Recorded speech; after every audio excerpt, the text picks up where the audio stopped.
Over the course of the 5 years that he stayed there, the temperature outside Mike Anderson's cabin window was 40 degrees below zero.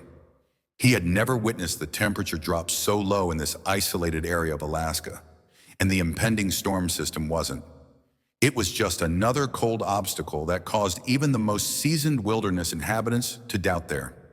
His cabin stood as a choice in the middle of Alaska's wilderness, where the closest settlement was 4 hours away by car. Lone outpost in the middle of the merciful terrain, the wooden building that had withstood innumerable storms had served as his residence. Since the wind howled tonight, he decided to abandon his busy life as a wildlife photographer in Seattle. Before the February morning had begun, the decision to live here would put him to the ultimate test through the towering pines. Mike awoke, like everyone else, to the sound of wood crackling in his fireplace, the warmth of the fading. Through his frost-covered windows, he could see fresh snow, with embers just beginning to reach the corners of his little living room. Had fallen overnight, covering the already deep drifts with an additional thick layer. At the age of 45, Mike had developed every morning he checked his weather radio as part of the meticulous routine that kept him alive in these hostile conditions. Even though his cabin was basic, it was well stocked with preserved foodstuffs and his necessary tools. Food, emergency supplies, and medical equipment, and the walls were covered with pictures he had collected over the years of. In his solitude, wolves, moose, and bears in their native habitat were silent companions, according to the weather report. The storm system approaching from the north this morning was especially worrisome because it was predicted to drop temperatures too. Mike was familiar with the conditions, which included record lows and gusts powerful enough to break trees. He spent the morning locking down his generator and inspecting his gear because it might keep someone indoors for days or even weeks. He had become accustomed to the backup heating system routine, but he never let himself become. His father's adage, "Be careful in the forest. One minor mistake could be fatal," repeated in his head. Nature doesn't. He was saved more times than he could remember by those words. Forgive carelessness, son. The afternoon brought the first. Snow poured in heavy curtains during the storm's wave, making it difficult to see farther than a few feet beyond his porch. Mike added more. He started preparing for the storm by loading wood into his fireplace and filling a number of huge containers with water. He moved more firewood since he knew his pipes might freeze even with the heat tape he had carefully wrapped around them. Mike went inside and looked at his emergency lamps. Living alone in such harsh circumstances had altered him in ways he had not anticipated. That his ongoing knowledge of the power of nature had increased his patience and observance. He had learned to read the nuances of his surroundings, such as the way the birds became quiet before a storm or the shift in air pressure indicated. Made his ears perk up a little because of the unique stillness that came before hazardous weather on his satellite. His emergency radio and phone, his only dependable link to the outside world, were both charged and ready on his desk. In such circumstances, assistance would be impossible for days if anything went wrong, and the closest ranger station was 50 miles away. Mike had discovered how to cope with this loneliness by finding strength, independence, and serenity in the quiet moments. The storm grew worse as darkness drew near, and the wind found every small opening in the. Mike had never completely gotten used to the weird whistling sound coming from the cabin's walls, so he made a simple meal of bread and canned soup to preserve his fresh supplies for what could be a lengthy period of time spent indoors. As the night drew nearer, Mike would encounter something that would test everything he knew about wilderness survival. A choice that would challenge not only his ability to survive, but also the essence of his humanity. The first indication that something was unusual, and shortly after midnight, Mike heard a sound that caused him to sit up immediately. A deep, guttural sound that was barely audible above the storm, yet was obvious to someone who had spent years in his chair. Bears should be deep in hibernation, yet in February he was taking pictures of a bear near his cabin. That one was active under these circumstances, showed that something was seriously amiss. Mike snatched up his torch and went over. The beam carefully sliced through the whirling snow outside his window, but the temperature indicator was still obscured. He noticed 3 black forms moving through the area, which was 45 degrees below zero, and felt more worse due to the wind chill. A mother bear and two cubs, their figures almost discernible against the snow, moving slowly and laboriously. Mike could see they were having trouble even from within. The mother bear's typically strong stride had diminished to an. The cubs in a weary shuffle cuddled beside her as they battled the harsh wind years. Mike had learned to read animal behavior via his studies of wildlife observation, and what he observed deeply alarmed him. The mother bear was desperate. No animal would voluntarily subject its cubs to these circumstances unless they had no other option. The bears moved closer to his cabin after disturbing their lair and bringing them outside in this deadly weather. In the beam of his torch, Mike could see ice accumulating on the cubs' fur as they sought cover from the relentless wind. Were trembling badly since their tiny bodies weren't made to survive the mother bear's actions in such intense cold. As Mike's pulse pounded as the bears got closer to his porch, she grew more wobbly, and her strength was clearly waning. Every wilderness safety guide cautioned against bears near human structures in situations like this. Harmful in a normal situation, but in these extreme conditions, the desperate mother bear would attempt everything to shield her cubs from the cold. Mike could now plainly see the bears through the window, and the cubs were much. Their prospects of surviving under these conditions were low because they were likely born late in the season and were smaller than they should have been. The mother bear started pawing at the snow close to his porch in an attempt to provide some cover, but the wind wiped out any progress she had made, and Mike's thermometer now refused to provide a reading as the temperature continued to decrease. He could see the bigger bear attempting to protect her as he read the liquid that had frozen solid inside the wind. It was a losing battle, though, as one of the cubs faltered and fell into the deep snow, killing the mother bear. Mike gave it a gentle shove back up, but he could see that the cub's motions were getting slower. Incoherent time was running out. The bears had been having trouble for nearly an hour, and their state was. Very quickly, the second cub fell, and it took the mother bear more attempts to pull him back up this time. She let out another low moan, a sound of desperation that sliced as she grew weaker and her own power diminished. Mike was crushed against the window, his breath fogging through the roaring wind and right to his core. Throughout his career, he took pictures of hundreds of bears, documenting their behavior, hardships, and victories. But he had never witnessed anything like this. The cold was slowly but definitely murdering them in front of his. In their final effort to find some shelter from the weather, the bears were now pressed up against his porch. The mother bear's eyes were glazing over the cold that was overcoming even her enormous body, and the cubs were hardly moving.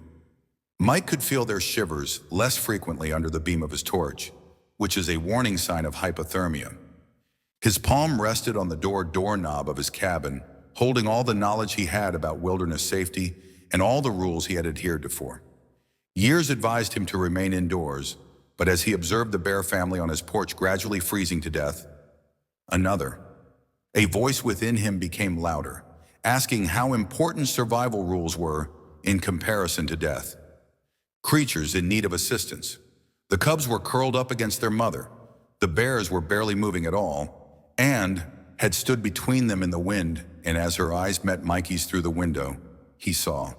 There was just tiredness and desperation in that glance. Not aggressiveness or violent fury, something that rocked him to his core.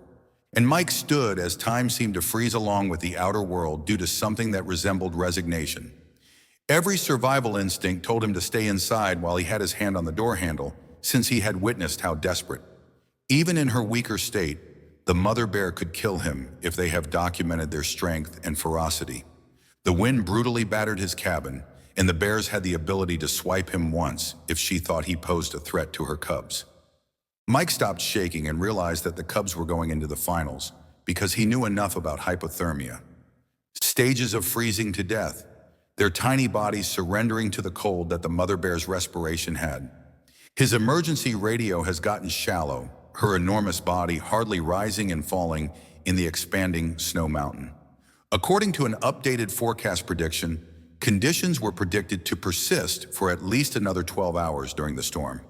Getting worse, the bears wouldn't make it through the night because their fur and breathing were already covered in thick crusts of ice. Mike had a storage room next to his cabin, and his mind was racing over his alternatives as it grew dangerously slow. Originally constructed as a separate, insulated area from his living quarters to hold his photography equipment, it had. It might act as a makeshift shelter with its own entrance, but it would be difficult to get 3 icy bears inside. The risks were huge, and if the mother bear became frightened, she may smash his hut, leaving them all to freeze in the snow. And even if they made it through the night with 3 people, aid wouldn't get there in time if she attacked him. Bears this near to his home could be lethal in other ways, Mike considered as he considered his camera laying idle. For years, he had been recording wildlife on his desk without getting involved because he thought nature should take its course, without the help of humans. But as he observed the cubs becoming motionless, their tiny shapes nearly undetectable beneath as the snow continued to accumulate, he began to doubt all he believed to be true about the link between humans and the mother bear's eyes had never left him. There was something he had never seen before in those eyes. It seemed as though she recognized that he was their final opportunity at nature photography in all of his years. Another harsh crack reverberated, suggesting that maternal desperation had overtaken her normal human fatigue. Mike jumped at the sound of a branch breaking beneath the weight of snow and ice throughout the night, but the bears hardly replied, and when their sluggishness reached a breaking point, the mother bear attempted to nuzzle one of her cubs, but she was losing her coordination and would soon be too weak to move at all, so Mike started taking off his. He put on his thickest gloves because he knew he would need to be able to move rapidly in this bulky winter coat. His hands trembled as he checked his satellite phone and took several heavy blankets from his emergency supplies. Last time, being aware that it would be pointless if something went wrong under these circumstances. His next move would have permanent repercussions because unlocking that door would violate all wilderness regulations. Safety he had always adhered to, even though it went against his education, experience, and common sense. But when he observed another, as the mother bear's body began to shudder, he understood that sometimes more was needed for survival than merely obeying the rules. He reflected once more on his father's advice that nature does not tolerate negligence. But was it reckless to risk everything to save a dying family, or was it reckless to try to preserve their lives? 3 amazing beings the cubs had stopped, and the distinction between wisdom and folly had never been more clear.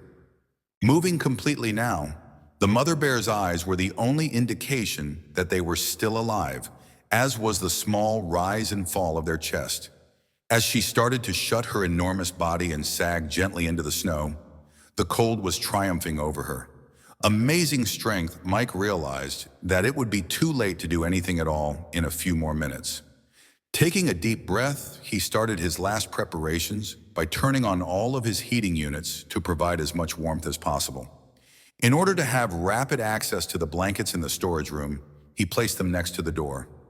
The mother bear observed his motions through the window as his hands moved methodically, their goal now taking the place of doubt.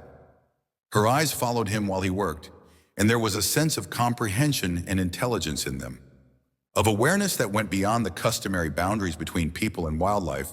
Mike perceived not a threat, predator, but a woman struggling to save her children with her dying breath as the temperature rose and the wind howled louder. Mike's clock indicated that it was just past 2 in the morning, the darkest hour of the night, as it resumed its ruthless plunge. Everything he understood about bears, survival, how to treat wildlife, and cold was at its most vicious. His fingers went back to the door handle through the frosted glass as the test of encounters was about to begin. Could observe the 3 bears, their shapes becoming less distinct as the snow fell. The following few seconds would either be Mike took a final breath and turned the handle, opening the door with a creak, the bravest or final choice of his life. That looked loud in the frozen night. The wind came rushing in right away, carrying a snowstorm, and the bears were only a few feet away, their bodies now partially buried in the rising cold that pricked his face. When Mike went onto his porch, the mother bear's eyes flicked, noting his slow, careful movement of snowdrifts. Presence, but she didn't act aggressively. Instead, her survival instinct appeared to be fighting, and she hoisted. Even this minor movement seemed to deplete her last energy, as her head slightly flared her nose as she detected his fragrance. Mike started to clear his path from his porch to the storage room entrance, speaking softly and with vigor. With each step was non-threatening. "It's okay," he discovered that he was whispering even though he was aware of the mother bear regarded him, her eyes displaying increased alertness now, but the bears were unable to comprehend what he was saying. Nevertheless, the cubs had not moved, and Mike could hardly move because their tiny bodies were nearly entirely buried in snow. Even these brief moments of exposure were hazardous for him because their breathing time was running out in this weather.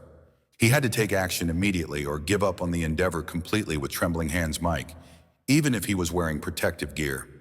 When the storage room door was opened wide, warm air rushed out, briefly fogging the mother bear's head on the chilly night.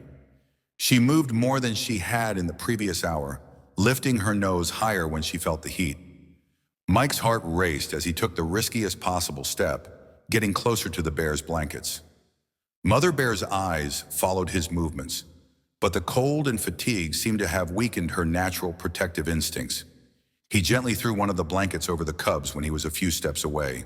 The thick wool covered their little people, and Mike held his breath for a horrifying instant as the mother bear tensed, knowing that his life depended on her next response. But rather than striking, she painfully started to nose the blanket around her cubs, appearing to. Mike was inspired to spread another blanket nearer the storage room door after realizing its purpose, forming a root of warmth. He realized he couldn't stay outside for much longer because his fingers were becoming numb. Everything would depend on. The cubs stayed still as the mother bear made her next decision, trying to stand with her legs wobbling. She tried to nuzzle one of the cubs beneath the blanket with soft motions that accentuated her stature, but it didn't react. A scream of concern rumbled from the second cub's throat as she lay equally still, a mother's fear for her children cutting. Mike made his last move through the roaring wind, stepping back and moving slowly and deliberately until he stood close to the storage room door, the warm air emanating from it acting as a beacon in the night, a sign that he would survive. The enormous beast gathered as the mother bear confronted her own decision, his heart pounding in his chest. With excruciating slowness and her last power, she was able to stand for a little moment that seemed to linger on forever. She stood swinging in the savage wind for eternity, her eyes darting between her cubs in the open door, before with endless. Mike stared in wonder as the mother bear gently held the blanket over her cubs with her teeth. As she started to pull her cubs towards the storage room door, the blanket assisted her in battling fatigue with each step. They skidded across the snow, yet each motion obviously cost her valuable energy as her strong muscles shuddered. The distance was only a few yards, but it felt like miles because of the effort she put forth and the might of her eternal instinct. As the naked family edged closer to safety, Mike stood motionless, barely daring to breathe as the wind got stronger, almost knocking him down, but the mother bear persisted, refusing to let go of the blanket that, when they somehow arrived at the entrance, the mother bear stopped her enormous form and held her priceless cargo. Steam rising from her fur when the heated air struck it, obstructing the entry. This was the most dangerous time if she was in a panic since there was nowhere to go but the terrible cold and her cubs' dire need, conquered her innate anxiety and used her last strength to drag her cubs beyond the threshold and into the cozy room. Mike saw the enormous beast fall next to her kids, her body encircling them in a protective manner as, with unending care, Mike shut the storage room door as warmth started to return to their cold bodies. He saw the bear family gathered together in the warm light through the door's little glass, moving slowly and deliberately. The mother bear's eyes were still open as she watched him, but the agonizing tightness in her body had started to subside as. Over the following 4 hours, Mike watched in vigil as the heat pushed its way through her frozen fur. The storm outside peaked and rattled through the connecting window between his living area and the storage room. The walls of his cottage with unheard of wrath, yet a miracle was happening within the storage room. As their little bodies warmed up, the cubs were the first to start moving and showing signs of recovery. Initially scarcely perceptible, the mother bear got stronger over time, despite her own weariness. Encouraged each cub to come back to life by nuzzling them. She kept her gaze fixed on the window where Mike was watching, but the expression. Dawn had seen a shift in them from desperate resignation to something that resembled trust that the cubs were. They lingered near their temporary shelter, exploring it while awake and regaining their natural curiosity. Their mother, but as the hours went on, their movements became more lively, and the mother bear stayed calm but vigilant. The storm continued to rage for 2 more days throughout this period, as if they realized that this peculiar circumstance was their salvation. When the bears were sleeping, Mike placed food and water near the storage room entrance with care, and the mother bear. He observed that when she took these presents, her initial fatigue gave way to a cautious acceptance of his presence. How she maintained a careful balance between necessity and self-control by waiting until he moved away before eating or drinking. Wild instinct.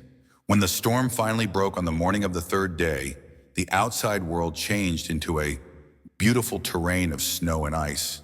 But the light had emerged from the clouds and the temperature had started to increase. Mike realized it was time for the bears to make a comeback to the field when the promise of a survivor arrived for the first time in days. Prior to becoming overly acclimated to human presence, they were wild. As if sensing this, the mother bear got increasingly restless. She was drawn back to the jungle by her natural instincts, and the cubs, who had fully healed, were getting more active and testing their restored vigor using the same cautious motions he had employed that frantic evening when Mike unlocked the storage rooms. Outside the door, sunlight and fresh air poured in, and the mother bear raised her head to signal the shift in the weather. Unlike the helpless creature she had been, she rose to her feet once more, magnificent and powerful.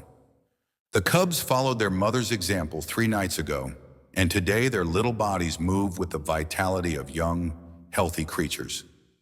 The mother bear stopped at the doorway and looked at Mike, who was standing a reasonable distance away. When their eyes finally locked, Mike felt as though he had a deep understanding of the relationship between. Mike observed as Mom led her cubs out into the snow with unexpected grace for such a huge animal. The cubs bounded as they entered the woodland, their dark shapes becoming smaller against the white surroundings.